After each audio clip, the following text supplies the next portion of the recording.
नमस्ते और स्वागत है। आज हमारे पास 5 बिल्कुल अलग-अलग दुनियाओं की कहानियां हैं। एक तरफ भारत अमेरिका के बीच एक बड़ी ट्रेड डील की बात हो रही है, तो दूसरी तरफ क्रिकेट के मैदान पर जबरदस्त राजनीतिक ड्रामा चल रहा है।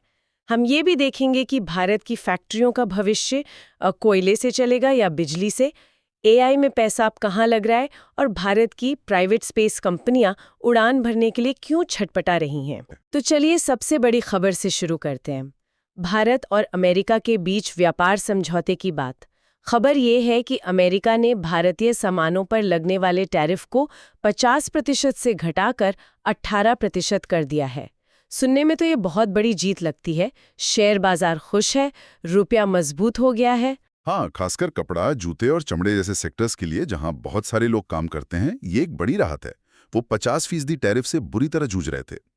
लेकिन जैसा कि मैंने कहा, घोषणा और हकीकत में फर्क है। इस डील में जितनी बातें बताई गई हैं, उससे ज्यादा छिपाई गई हैं।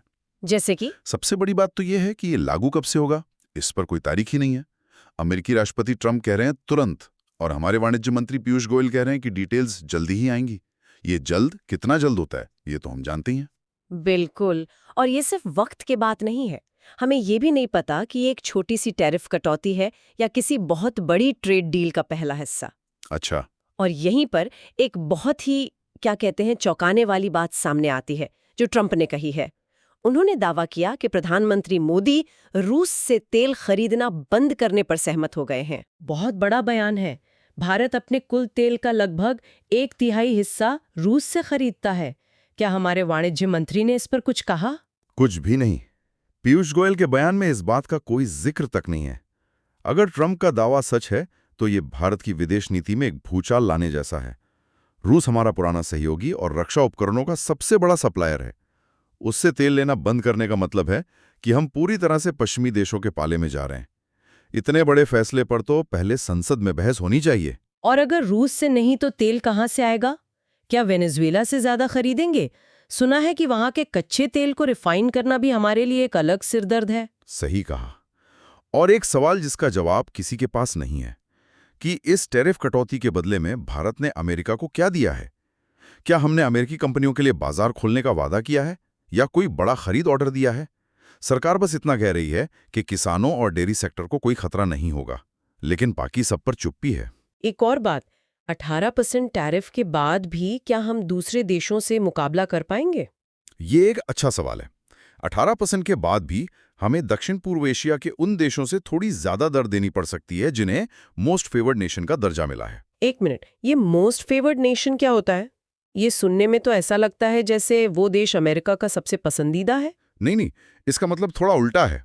ये वर्ल्ड ट्रेड ऑर्गेनाइजेशन का एक नियम है, जिसका मतलब है कि आप किसी एक देश को कोई खास रियायत देते हैं तो आपको वो रियायत अपने सभी मोस्ट फेवर्ड ट्रेडिंग पार्टनर्स को देनी होगी। ये भेदभाव को रोकने के लिए है। तो हाँ, उन देशों के मुकाबले हम थोड़े पीछे रह सकते हैं। लेकिन फिर भी 50% से 18% पर आना तो एक बड़ा जंप है। हाँ, इसमें कोई शक नहीं कि ये हमारी इंडस्ट्री की कॉम्पिटिटिवनेस को बहुत बढ़ाएगा। तो कुल मिलाकर ये डील हेडलाइन बनाने के लिए तो बहुत अच्छी है, लेकिन असली कहानी तो उन शर्तों में छिपी है जो अभी तक बताई नहीं गई हैं। बिल्कुल, ये फिनिश लाइन नहीं बल्कि एक बहुत लंबी और मुश्किल बातचीत की शुरुआती सीटी जैसा लगता है। चलिए अब व्यापार के मैदान से खेल के मैदान की तरफ चलते हैं। वैसे कहने को तो ये T20 वर्ल्ड कप है, लेकिन कोलंबो में जो हो रहा है वो क्रिकेट से ज्यादा पॉलिटिक्स लग रहा है। पाकिस्तान ने 15 फरवरी को भारत के खिलाफ खेलने से ही मना कर दिया है। हाँ, और वजह सीधी सादी नहीं है। पाकिस्तान का कहना है कि वो इसलिए नहीं खेलेगा क्योंकि बांग्लादेश के साथ नाइंसाफी हुई है। वो कह रहे हैं कि अगर हमें श्रीलंका में न्यूट्रल वेन्यू मिल सकता है तो बांग्लादेश को क्यों नहीं मिला। लेकिन बांग्लादेश को न्यूट्रल वेन्यू चाहिए ही क्यों था, और वो टूर्नामेंट से बाहर कैसे हो गए? हाँ, तो इसकी पूरी एक कहानी है जो कुछ हफ्ते पहले शुरू हुई। सबसे पहले कोलकाता नाइट राइडर्स को कहा गया कि वो अपनी टीम से बांग्लादेशी तेज गेंदबाज मुस्तफिजुर रहमान को हटा दें। इसे बांग्लादेश में हिंदुओं पर हुए हमलों की एक तरह की प्रतिक्रिया के तौर पर देखा गया। अच्छा, तो ये मामला वहां से शुरू हुआ। हाँ, इसके बाद बांग्लादेश क्रिकेट बोर्ड ने आईसीसी से कहा कि सुरक्षा कारणों से उनके शुरुआती 4 मैच भारत से बाहर कहीं और करवाए जाएं। आईसीसी ने कहा कि इतने कम समय में लॉजिस्टिक्स बदलना मुमकिन नहीं है और उन्होंने मना कर दिया। नतीजा ये हुआ कि बांग्लादेश ने टूर्नामेंट से अपना नाम वापस ले लिया और उनकी जगह स्कॉटलैंड को ग्रुप में शामिल कर लिया गया। और अब पाकिस्तान बांग्लादेश के समर्थन में खड़ा हो गया है। ये थोड़ा अजीब नहीं है? 1971 की जंग के बाद दोनों देशों के रिश्ते तो हमेशा तनावपूर्ण ही रहे हैं। यही तो असली राजनीति है। बांग्लादेश की राजनीति में हाल के कुछ सालों में एक रूढ़िवादी मोड़ आया है। पाकिस्तान को इसमें ढाका के साथ एक इस्लामिक भाईचारे का रिश्ता बनाने का मौका दिख रहा है। ये तीन पड़ोसियों के बीच एक जटिल राजनीतिक शतरंज की बिसात है, जिसमें बेचारा T20 वर्ल्ड कप फंस गया है। और आईसीसी और ब्रॉडकास्टर्स का क्या? उनके लिए तो भारत पाकिस्तान मैच सबसे बड़ी टीआरपी लाता है। उनके लिए ये एक बहुत बड़ा सबक है। वो हमेशा ये पक्का करते हैं कि भारत और पाकिस्तान एक ही ग्रुप में हों, ताकि दर्शक मिलें। लेकिन अब उन्हें समझ आ रहा होगा कि जब क्षेत्रीय राजनीति खेल पर हावी हो जाती है तो आप कुछ नहीं कर सकते। खेल और व्यापार में इस राजनीतिक खींचतान की बात हो रही है, तो चलिए अब एक ऐसी दौड़ की बात करते हैं जो भारत के औद्योगिक भविष्य को तय करेगी। हमारे स्रोत इसे अणु बनाम इलेक्ट्रॉन की लड़ाई कह रहे हैं। ये सुनने में बहुत दिलचस्प लगता है। और ये है भी। सदियों से हमारी इंडस्ट्री अणुओं यानी मॉलिक्यूल्स पर चली है, कोयला, तेल, गैस जलाकर। लेकिन अब दुनिया उस तरफ बढ़ रही है जहां औद्योगिक ताकत इलेक्ट्रॉनों से तय होगी, यानी कि साफ और भरोसेमंद बिजली से। और इस दौड़ में चीन वो हमसे बहुत आगे निकल चुका है। कितना आगे? मतलब आंकड़े क्या कहते हैं? चीन की लगभग आधी औद्योगिक ऊर्जा अब बिजली से आती है। भारत में यह आंकड़ा सिर्फ 1/4 है। और इससे भी बड़ी बात यह है कि चीन में ग्रीन इलेक्ट्रॉन यानी साफ स्रोतों से बनी बिजली का हिस्सा 12% है, जबकि भारत में सिर्फ 7%। लेकिन इससे इतना फर्क क्यों पड़ता है? ऊर्जा तो ऊर्जा है, चाहे कोयले से आए या बिजली से। यहीं पर एफिशिएंसी का खेल है। एक इलेक्ट्रिक मोटर 90% से ज्यादा इनपुट ऊर्जा को काम में बदल देती है, वहीं एक पेट्रोल या डीजल इंजन 35% से भी कम। इसका मतलब ये है कि जब कोई फैक्ट्री कोयले से बिजली पे शिफ्ट होती है तो वो ऊर्जा के आंकड़ों से कहीं ज्यादा असली ईंधन बचाती है। ये एक बहुत बड़ा फायदा है। और चीन ने ये बढ़त कैसे हासिल की? बहुत ही रणनीतिक तरीके से। उन्होंने पहले पूरे देश में एक मजबूत ग्रिड बनाया और फिर उस पर आधारित उद्योग खड़े किए। बिजली बनाने, उसे पहुंचाने और स्टोर करने में भारी निवेश किया। मिसाल के तौर पर चीन में इलेक्ट्रिक आर्क फर्नेस से बनने वाले स्टील का उत्पादन पिछले 15 सालों में दोगुने से ज्यादा हो गया है। ये इलेक्ट्रिक आर्क फर्नेस यानी EAF क्या चीज है? ये हमारी पारंपरिक भट्टियों से अलग कैसे है? बहुत अच्छा सवाल है। हमारी पारंपरिक लोहे की भट्टियां कोयला जलाकर कच्चा लोहा पिघलाती हैं, जिसमें बहुत प्रदूषण होता है। EAF में बिजली का इस्तेमाल करके पुराने स्क्रैप स्टील को पिघलाया जाता है। ये ज्यादा साफ, ज्यादा लचीला और कम ऊर्जा की खपत वाला तरीका है। तो भारत इस मामले में कहाँ है? हमने भी तो सोलर पावर में काफी काम किया है। बिल्कुल। हमने पिछले 1 दशक में अपने ग्रिड की क्षमता दुगुनी की है और सोलर ऊर्जा जोड़ने में हम दुनिया में सबसे आगे हैं। लेकिन हमारी फैक्ट्रियां अभी भी पुराने तरीकों पर चल रही हैं। इसकी 3 मुख्य वजह हैं। पहली, सीधे ईंधन जलाने की पुरानी आदत। दूसरी, हमारे यहाँ बिजली की क्वालिटी खराब है और वो भरोसेमंद नहीं है। रुकिए, यहीं पर मैं सवाल पूछना चाहती हूँ। आप कह रहे हैं कि उद्योगों को बिजली पर शिफ्ट होना चाहिए, लेकिन भारत में किसी भी छोटे या बड़े बिजनेस से पूछिए, बिजली कटौती एक आम बात है। ऐसे में कोई अपनी पूरी फैक्ट्री बिजली पर चलाने का जोखिम कैसे उठा सकता है? ये बिल्कुल सही मुद्दा है और यही हमारी तीसरी और सबसे बड़ी समस्या है। हमारी नीतियां ज्यादा बिजली बनाने पर जोर देती हैं, लेकिन उद्योगों में उसके इस्तेमाल को बढ़ावा देने और ग्रिड को भरोसेमंद बनाने पर नहीं। चीन ने पहले ग्रिड को मजबूत किया, फिर उद्योगों को शिफ्ट किया। हम उल्टा करने की कोशिश कर रहे हैं। तो इसका समाधान क्या है? स्रोतों में एक रोड मैप सुझाया गया है। स्टील में हम पहले से ही 30% उत्पादन EAF से करते हैं। इसे और बढ़ाना होगा। सीमेंट उद्योग में बिजली से चलने वाली भट्टियों के पायलट प्रोजेक्ट्स को सरकारी मदद देनी होगी। और जो हमारे MSMEs हैं, जो आज डीजल जनरेटर और कोयले पर निर्भर हैं, उन्हें इलेक्ट्रिक बॉयलर खरीदने के लिए सस्ते लोन देने होंगे। ये सिर्फ पर्यावरण का मुद्दा नहीं है, ये हमारी आर्थिक सुरक्षा का सवाल है। चीन के साथ इस औद्योगिक प्रतिस्पर्धा की बात से मुझे AI का ख्याल आ रहा है। ये एक और मैदान है जहां मुकाबला बहुत तेज है। लेकिन यहाँ सवाल अब ये नहीं है कि AI काम करता है या नहीं, बल्कि ये है कि क्या AI से पैसा कमाया जा सकता है। हाँ, और निवेशकों का पैसा अब अपनी दिशा बदल रहा है। अब तक सारा पैसा AI के बुनियादी ढांचे यानी डेटा सेंटर बनाने और चिप्स खरीदने में लग रहा था। लेकिन अब होशियार निवेशक अपना पैसा उन कंपनियों में लगा रहे हैं जो एआई का इस्तेमाल करके कोई असली काम करने वाली एप्लीकेशन बना रही हैं। आंकड़े तो यही कहानी कहते हैं। 2025 में कंपनियों ने एआई इंफ्रास्ट्रक्चर पर लगभग $320 बिलियन खर्च कर दिए। लेकिन जो कंपनियां फाउंडेशन मॉडल बना रही हैं, जैसे ओपन एआई, वो खुद भारी घाटे में हैं। ओपन एआई ने 2025 में $13 बिलियन कमाए, लेकिन 2024 में उसे $5 बिलियन का घाटा हुआ। दूसरी तरफ है एआई एप्लीकेशन बनाने वाली कंपनियां, जिन पर सिर्फ $19 बिलियन खर्च हुए हैं। लेकिन ये पैसा असली ग्राहक की मांग को दिखाता है। इसका सबसे अच्छा उदाहरण है मेटा का सिंगापुर के स्टार्टअप मानस को $2 बिलियन में खरीदना। मानस ने सिर्फ 9 महीने में $125 मिलियन कमा लिए। क्यों?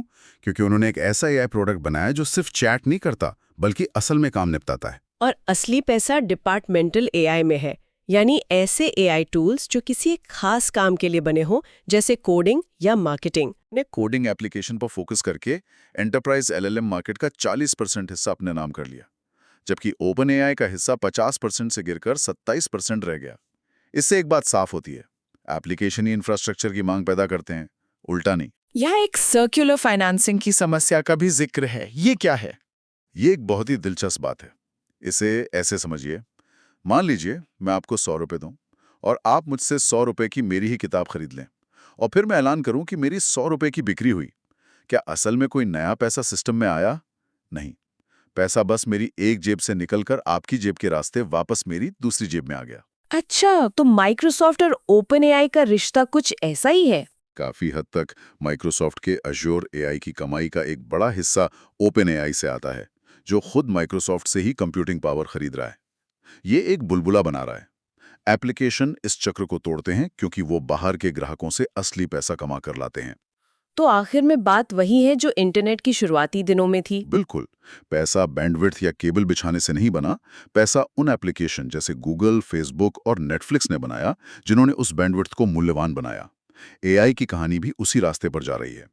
असली विजेता वो नहीं होंगे जो सबसे बड़े मॉडल बनाते हैं, बल्कि वो होंगे जो उन मॉडलों का इस्तेमाल करके लोगों की कोई असली समस्या हल करते हैं। एआई में इंफ्रास्ट्रक्चर और एप्लीकेशन के बीच के इस फासले की बात हो रही है, तो ये मुझे हमारे आखिरी विषय की याद दिलाता है, भारत का निजी अंतरिक्ष क्षेत्र। यहाँ भी कुछ ऐसा ही लग रहा है कि दरवाजा तो खोल दिया है, लेकिन उड़ान भरने का रास्ता अभी भी बंद है। ये कहने का बिल्कुल सही तरीका है। अच्छी खबर ये है कि स्पेस बजट वापस पटरी पर आ गया है, जो इसरो के लिए अच्छा है। लेकिन सरकार के प्राइवेट सेक्टर को बढ़ावा देने के नारों और बजट में दी गई असलियत के बीच एक बहुत बड़ी खाई है। जो प्राइवेट कंपनियां हैं, उनके संगठन क्या मांग रहे थे? उनकी कई मांगें थीं जो पूरी नहीं हुई।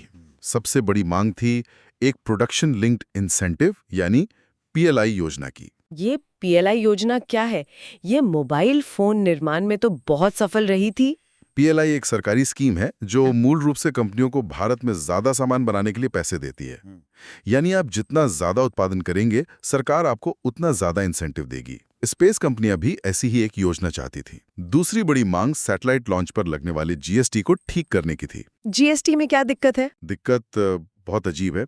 जब कोई स्पेस कंपनी रॉकेट बनाने के लिए बाहर से हाईटेक पुर्जे मंगाती है, तो उसे उन पर भारी जीएसटी देना पड़ता है।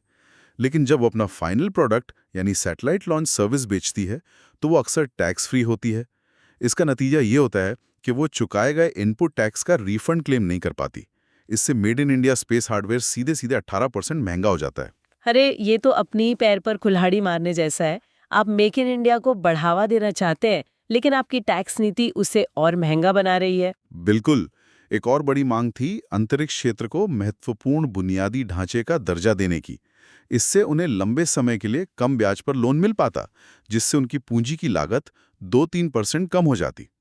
स्पेस जैसे उद्योग में जहां अरबों का निवेश होता है, ये 2-3% का अंतर ही तय कर सकता है कि कोई प्रोजेक्ट सफल होगा या असफल। और वो डेथ वैली की भी बात कर रहे हैं, ये क्या है? डेथ वैली उस मुश्किल दौर को कहते हैं जो किसी स्टार्टअप की रिसर्च और डेवलपमेंट में पैसा लगाने और उसकी पहली कमाई होने के बीच आता है। ज्यादातर स्टार्टअप इसी दौर में पैसे की कमी से मर जाते हैं। उद्योग R&D पर टैक्स क्रेडिट और शुरुआती 5 सालों के लिए टैक्स छूट मांग रहा था, ताकि वो इस मौत की घाटी को पार कर सकें। सरकार ने पिछले साल 1000 करोड़ के एक वेंचर कैपिटल फंड का ऐलान तो किया था। क्या वो काफी नहीं है? उद्योग का मानना है कि ये ऊंट के मुंह में जीरा है। ये फंड इक्विटी निवेश देता है, लेकिन ये जीएसटी या महंगे लोन जैसी ढांचागत समस्याओं को हल नहीं करता। इसका जोखिम ये है कि हमारी प्राइवेट कंपनियां खुद के रॉकेट या सैटेलाइट बनाने के बजाय हमेशा के लिए इसरो के लिए छोटे मोटे पुर्जे बनाने वाली दूसरे दर्जे की सप्लायर बनकर रह जाएंगी। तो संक्षेप में सरकार ने कानून बनाकर प्राइवेट कंपनियों के लिए दरवाजा तो खोल दिया है, लेकिन उस दरवाजे से गुजरने के लिए जो वित्तीय रास्ता चाहिए उसे साफ नहीं किया है। एकदम सही। घोषणा हो चुकी है, लेकिन हकीकत अभी भी बहुत दूर है। तो आज हमने देखा कि कैसे भारत अमेरिका व्यापार समझौते की बड़ी बड़ी हेडलाइंस के पीछे बहुत सारे अनसुलझे सवाल छिपे हैं। कैसे क्रिकेट का मैदान अब राजनीतिक अखाड़ा बन गया है, कैसे भारत का औद्योगिक भविष्य अब बिजली पर दांव लगाने को मजबूर है, कैसे एआई की दुनिया में असली पैसा अब ठोस काम करने वाले एप्लीकेशन से आ रहा है, और कैसे भारत का अंतरिक्ष क्षेत्र अपने ही नियमों के जाल में फंसकर रह गया है। हर कहानी में हमने एक ही पैटर्न देखा, बड़े वादे और जमीनी हकीकत के बीच एक फासला। व्यापार से लेकर तकनीक और अंतरिक्ष तक हर जगह पुरानी व्यवस्थाओं और नई संभावनाओं के बीच एक खींचतान है। और यहाँ सोचने वाली बात यह है कि जब घोषणा और अमल में इतना बड़ा अंतर हो, तो क्या इनोवेशन यानी नवाचार सिर्फ कुछ बड़ी स्थापित कंपनियों तक ही सीमित रह जाएगा, या फिर जमीनी स्तर पर असली बदलाव लाने के लिए हमें नीतियों से आगे बढ़कर एक पूरी तरह से नए नजरिए की जरूरत होगी।